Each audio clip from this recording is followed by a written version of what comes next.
We wrapped up last week, and I will be probably another week on this, so I'll cut it a little bit shorter. And this morning we've had a pretty heavy schedule of service, and so I'm going to be a little bit lighter. Is that okay with you? Okay, about half of you are with me. That's okay. The other half will have to just wonder. But remember we talked about last week, Deuteronomy 6:5-7. You shall love the Lord your God with all your heart, with all your soul, with all your might. These words which I am commanding you today shall be in your heart. And we talked about how worship music is in your heart. Yes. And then it goes on and says, you shall teach them diligently to your children, and shall talk of them when you sit in your house, and when you walk by the way, and when you lie down, and when you rise up. And this passage is referred, and I don't remember, this is where I left off, so I don't remember if I shared this with you or not, but this passage is referred to as the Shema. And it's the Hebrew word the Jews thought of declaring total commitment. The word Shema means total commitment. And this is their way of being 100% devout as a believer, as a Christian of the faith. Shema means to hear, the meaning you are listening to God's voice totally. Twofold purpose. First of all, to love God totally, mind, body, and spirit. Second, to teach your kids the diligence of the gospel, of who God is. And so they modeled singing all the time. They would make up things of doctrine that was musical. I mean, David wrote the Psalms, and now we sing his songs. We have no idea the tune. We make up our own. I will call upon. That was David. We don't know how he sang it. It could be the same. It could be different. I don't know. Of course, we know he played the harp, and we know the music was different those days. But it's a heart thing. Right. Amen. The same doctrine that I shared with you a little bit, I only gave you half the story as we were concluding. Here's the other half. Singing engages the brain's reward system. You know, we have a reward system in our brain, our thought process. If we do something really good, we reward ourselves in our thoughts. You say, oh, yeah, think about it. If you ever help somebody do something and they couldn't do it on their own, and you helped them, and when you got done, you just kind of, wow, that felt good. You just gave yourself a reward, a positive accolade. Oh, yeah, that was good. Somebody else out there need help. It's a reward system, and it's healthy. It's good. You give yourself an accolade, and it's good for you to do that. Singing gives us healthy accolades in many ways. Research has found that when we sing a song that's on our mind, the act of singing aloud is beneficial to our health. I got to tell you, the last few weeks since we started this series, Kathy Sharon said, you need to put music in your house that needs to be playing 24/7. We went and replaced our CD player that's been breaking down and hasn't been playing right. We went and got a 6-changer CD. And I sleep by praise, let me tell you.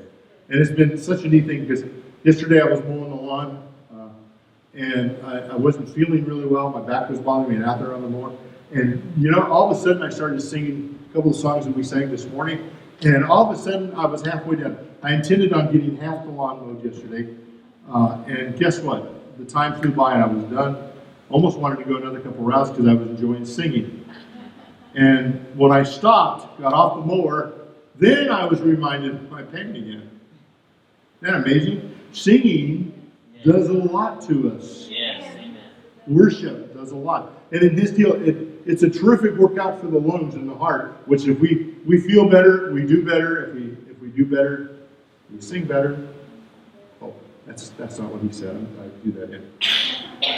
A song or a special speech, lullabies. Remember songs that your mother sang to you when you were a kid?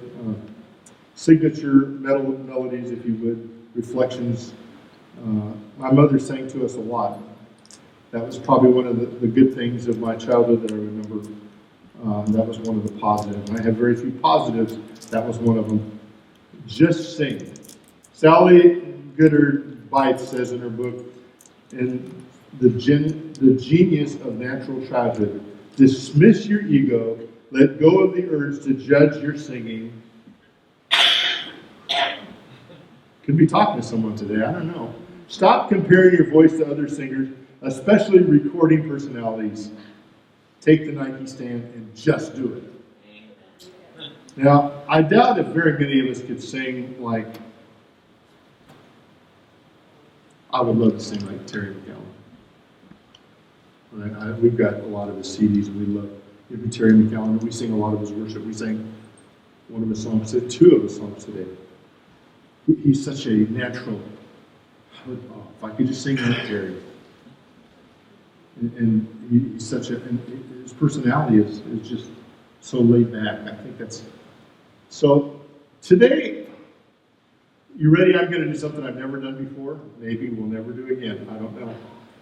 One of my favorite singers growing up died. She was my age, and they think she took her life, but they're not sure that she overdosed, whatever it was. Karen Carpenter. Anybody remember Karen Carpenter? I'm going to have some fun with you today. Oh, some of you are giving me that look like, wow. And you're thinking, I brought my kids today, and they're going to hear this. Oh, my goodness. She's thinking, oh, my word. Pastor Gerhold, here's what we're going to do. I'm going to give you the easy part to sing, and I'm going to sing it was one of my favorite songs. And so it's one of the, they sing, when you sing, you're supposed to sing happy songs and songs that bring fond memories and songs that lift you. And it's kind of the elevator style, if you will. But this song, it was called Sing, and it goes like this. I want you guys to do the backup. Okay? I think, yeah, go back one slide and see the la la la la la. Is there? That's your part.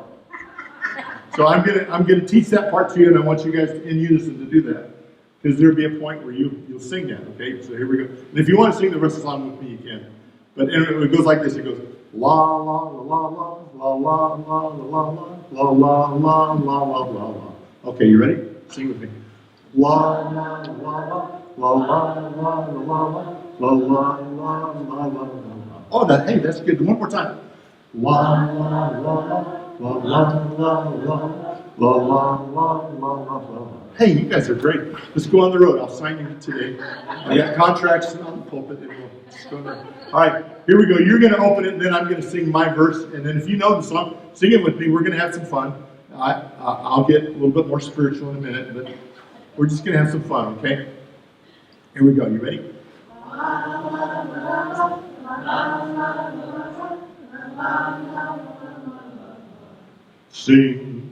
Sing a song. Make it simple to last your whole life long. Don't worry that it's not good enough for anyone else to hear. Just sing a song.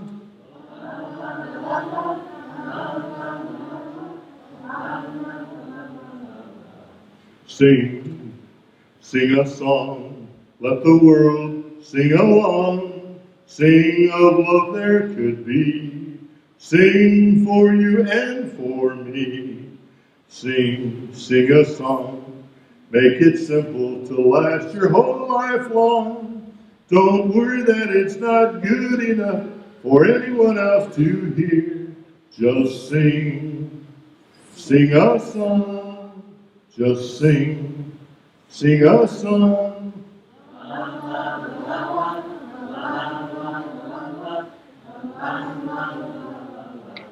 One more time.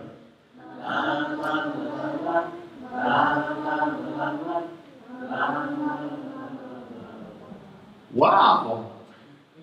I guess I lost my bet. No, I'm just kidding. I told a good friend of mine, I was talking to him on the phone. He was going through some crisis things.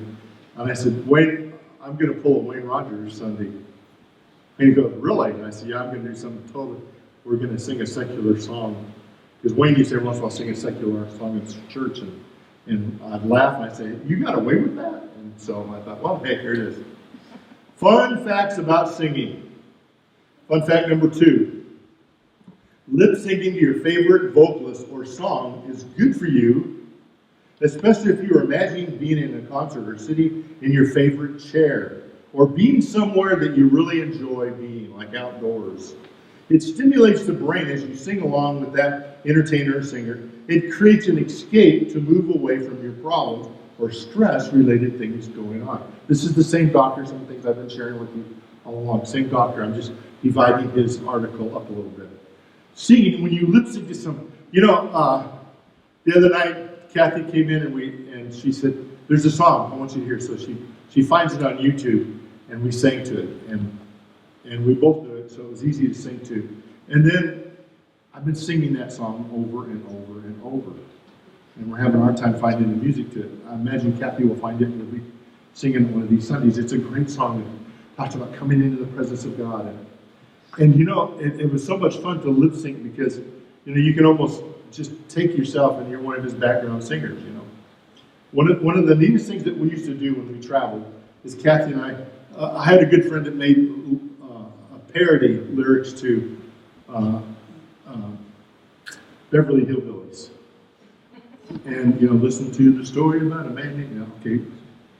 She wrote a parody, and it's listen to a story about a man named Jim, never went to church nor kept his spirit fed.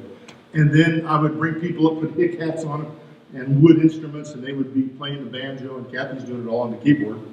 And so she's doing banjo sounds, violin sounds. And you know what? I had more compliments on that corny song. People loved it because audience participation, and they were singing with it, and they were up on stage, and you get some of those younger kids, and man, they were just having a ball with it. And I was getting to play the banjo behind their back, and they're not playing a banjo. Kathy's playing it, But they were enjoying. What were they were doing? They were releasing the endorphins that I talked about last week. They were just they're having a great time. And then afterwards, how about my message about Jesus and how He gave His life? Oh, but that song was wonderful. Music touches our life. And they would love that song. Psalm 78, 2-4 says, I will open my mouth in a parable. I will utter insightful sayings of old, which we have heard and known what our fathers have told us. We will not hide them from their children, but will tell the coming generation of the what? Praises of the Lord. Praises of the Lord. And His what? And the that He has done. That's what their music depicted. That's what we did this morning. Talked about how wonderful God was. Entered into His presence. We praised, we worshiped, we came in essence into the presence of God through our music. Yes.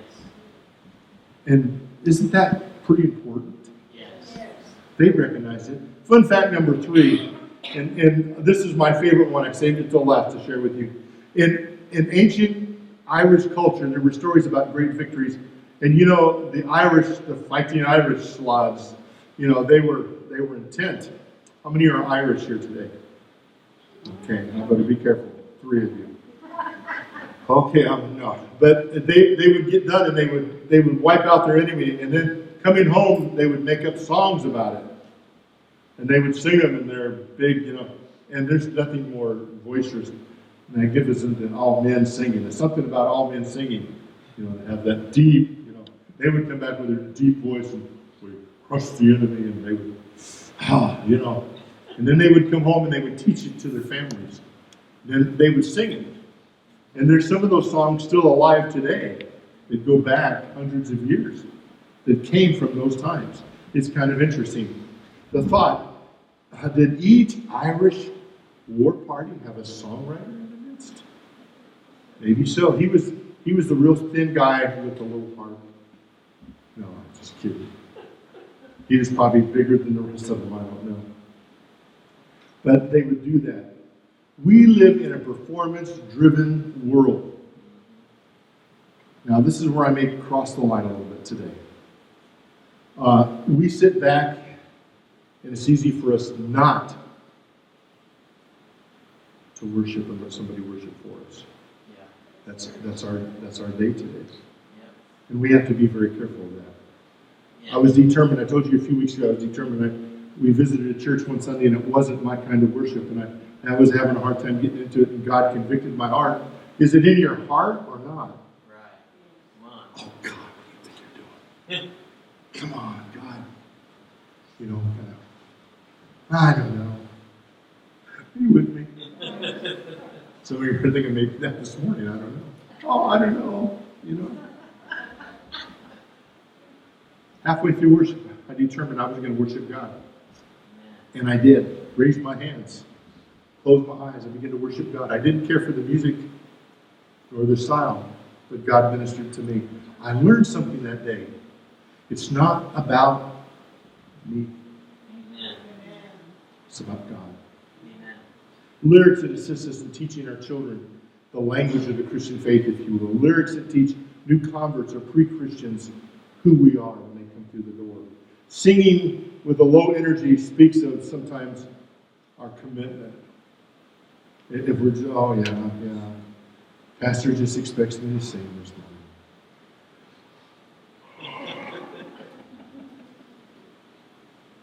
Ooh, I better keep moving. Are you excited about your relationship with Jesus? Do you rejoice in your salvation with joyful expression? I don't know about you, but the last few weeks I have been doing that more and more. Are you alive or dead in Christ? Ooh, keep moving again. Exodus 12, we find God giving Moses instructions how the Israelite families were to celebrate the Passover each year. There was instructions for this. Each year recalling how they would be rescued from their bondage in Egypt. It's found in Exodus 12:26. In fact, if you read the whole chapter, Exodus 12, you'll see it. I won't take time to do that this morning. But it says this, the 26th verse, and when your children shall say to you, what does this service mean to you? 27th verse says, that you will say, it is the sacrifice of the Lord's Passover, who passed over the houses of the children of Israel in Egypt, and he smote the Egyptians and delivered our household, and the people bowed down and worshipped. Amen. Your worship isn't just to make you feel good, although I felt good this morning. I don't know about you, but I was feeling pretty good. Remember the story? Everyone who had the blood over their doorstep lived. The firstborn of every family was taken. And if you are an Israelite and you didn't put the blood over your door, too bad. It's the blood that saved them. Isn't that ironic? All through the scripture, it's always the blood. Yes.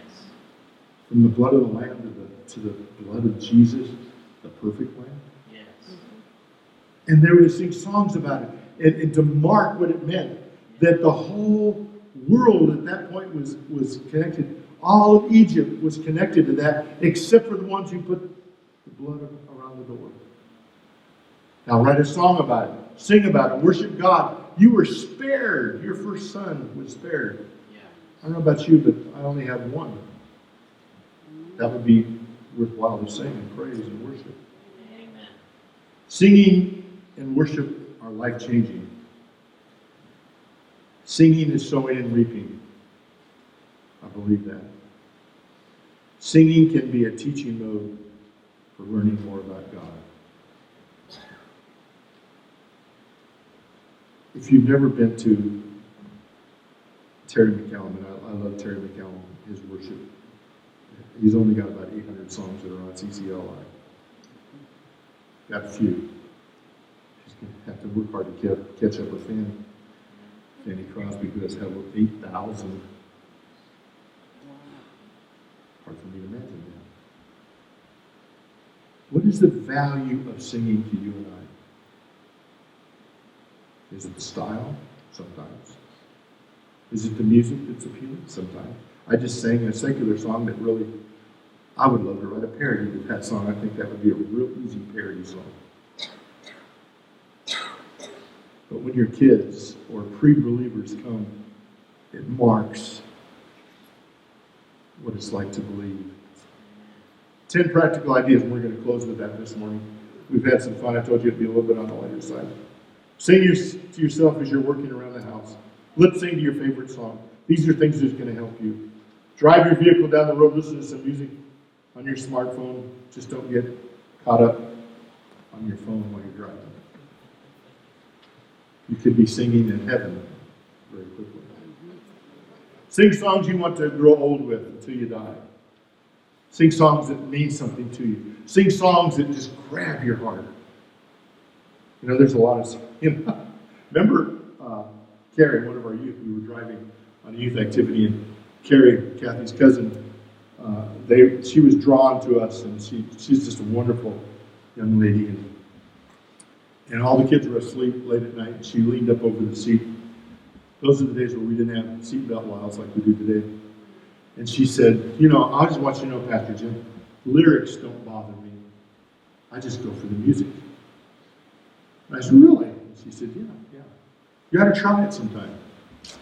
And we had a Christian station on, and so she wanted us to turn it over to another station. So I wrestled with that, because I usually don't let kids dictate to me. I'm driving. And so I can't put on everybody's music, so it's my music. I drive, my music, my heater, my air conditioner. Really? I'm the man. You're not driving. I choose. So I switched over to her station, and just at that very moment, it was a new hit song, Heaven's Just a Sin Away. Country Western. I love country Western, but that song has horrible lyrics. And I just kind of listened to it, and I thought, this is going to be a good lesson for Carrie. And then I'll switch it back to my station. You know, I'm going to give one song. And all of a sudden I hear her, heaven's just a sin. And then she looked up in the mirror and saw my eyes. She realized, oops, I guess it's not just the music. Yeah. She said, go ahead and change. Go ahead and do it. Wash that battle. So I did. Talk to each other the meanings of these songs. Why? You know, there's sometimes we're singing a song and I'll take 30 seconds and I'll just tell you the background of the song or why. There's a book of hymns that tell you why they were written, and most of them have a story behind them. And there's just all kinds of how they inspire you. Writers are inspired to write. And it's something that they were going through or something that they've gone through, and they put it. I'll never forget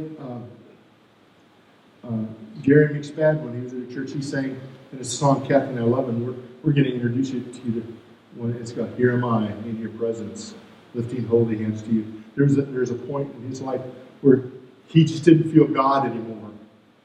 And he poured out his heart to God. He goes, God, why am I not feeling? I'm a songwriter. Thousands of people sing my songs and are blessed by it, and I can't even sing my own music and be blessed by it. And while he was in that mode, God gave him a song. And he began to sing it. And sing it. And it became one of his hit songs. In the middle of turmoil, God gave him a song that has blessed the world. And that's the way it happened. Prepare your heart for Sunday worship. You get up in the morning, start singing a song. Use that shallow voice. Sing out. Yes. Praise Him. Thank Him. Yes. Find a song that ministers to you and sing it over and over and over so that when you walk through the doors, you're already prepped. How would you feel if you're going into surgery tomorrow and the doctor says, you know, I just haven't had time to prep. I think I'll need a pair of scissors, maybe a pair of clamps, sharp knife if you have it. Let's see. We better better give him something to knock him out because this surgery is going to be big. Let's see. What else do I need? And you were sitting there just about ready to go under. Would you feel really good about that? Prep yourself for worship. Yes. Sing something that grabs you. Worship Him. You say, Pastor, I'm not a singer. Learn to be a singer. Right. Learn to be a worshiper. You know, that's learned behavior. I learned something one time going to they had a class, and when I taught at CBC, Dean Kerr said, you need to take homiletics. And I said, a little bit late, isn't it? I'm in my 40s and been preaching for a long time. And a little bit late to teach me how to preach. And he goes, you'll enjoy it. And I did. I took one of his classes. And he was right, I did. And then he followed up on me. He said, what did you? And I said, you purposely put me in this class that week, didn't you? He goes, yeah. Because there was so much, and they talked about how you should rehearse your preaching before you preach. And it's a habit I do all the time. I'm sitting down studying. I went over my sermon 3 or 4. I rehearsed it. I looked at the timing, how much time I want to spend, and I rehearsed it. So I'm a little bit more fluent. So I'm not going, let's see, what, I follow my notes pretty close. But it's important. It was an important thing. Be aware. Not all music is beneficial. Be aware of that, if that's a problem with your life. Sing the songs that lift up the name of Jesus. Yes. Amen. Listen to music that's going to reinforce your relation to Him. Number 7 is one of my favorite ones. Know that music drives a big truck in our life, and you are the driver. Did you catch that? You are the driver. Amen. I can't blame Kathy for my spiritual development either way. When I get to heaven, I'll say, well, Kathy, God said, what? What are you thinking? I'm responsible. Right. Buy it for your grandkids. They may not always listen to it. Use music as part of your personal devotions. A lot of times we'll find a song, we need to do that more and more. Music can be scary, mysterious, romantic, sets you up for action scenes, makes you feel sad, makes you feel happy. So use worship songs the same way. When I really want to get in touch with God, when I really want to worship, I don't sing sad songs. Just don't. Number 9, cultivate high opinions of all kinds of art. The biggest issue in music today is not about style, but it's about your heart. I already mentioned that earlier. Sometimes we're too narrow or even boring in our way of doing things. Part of the time our style is learned. We have to remember, everything is learned behavior. Went to the doctor's office with Kathy to a holistic doctor, and there's a big sign up there. 99% of what we do is learned behavior. He's telling me a message as I'm going through that door. We don't always listen to that. That's who's doing, but that's really true. Learned behavior. Be determined, number 10. Be determined to make a change today. I'm going to worship. I'm going to be a worshiper. I may be limited in my ability to worship, but I'm going to worship. It really has nothing to do with a talent. And I don't know who wrote this, but I've heard it used a million times. You've used it, I use it. Talk is cheap. I can talk it, but don't walk it. Let me wrap up with this scripture. 1 Peter 2, 4 and 5. Coming to his is a living stone who was rejected by men, but chosen by God and precious. You also, I like that, as living stones. We're living stones. Are being what? Built up into a spiritual house as a holy priesthood to offer up spiritual sacrifices that are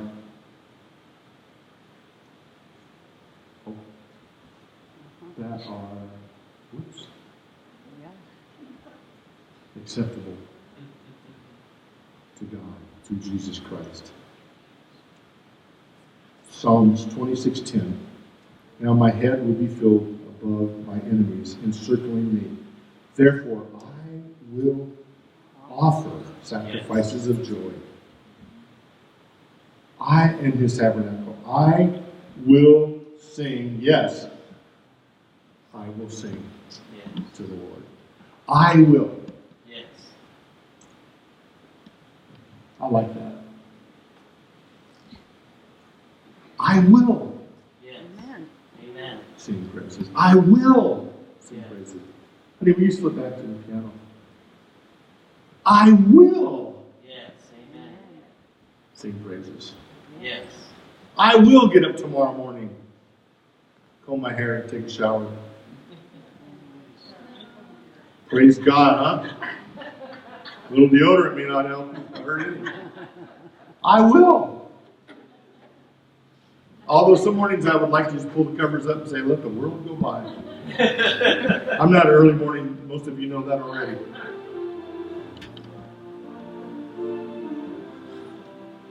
I will Yes. is a statement. When Kathy and I got married, I said our vows. And then at the end I said, I will, I do.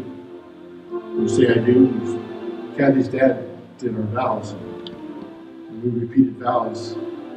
Sometimes we need to vow to God, say, I will, God, I will. I can change. I can change. I can do this. It's not always easy. You say, Pastor, you can say that because you love music. And you're absolutely right. I grew up on music.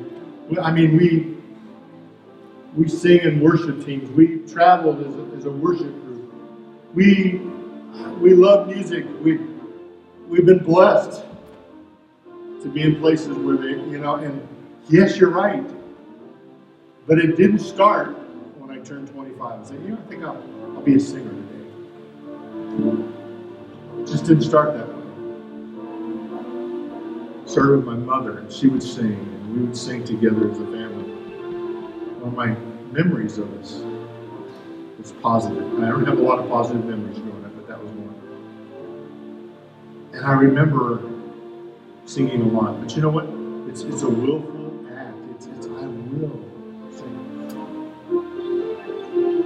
I will read my word. I will pray. Yes. So, well, those are commands. The Bible says that we're to pray, and that we're to get into the Word.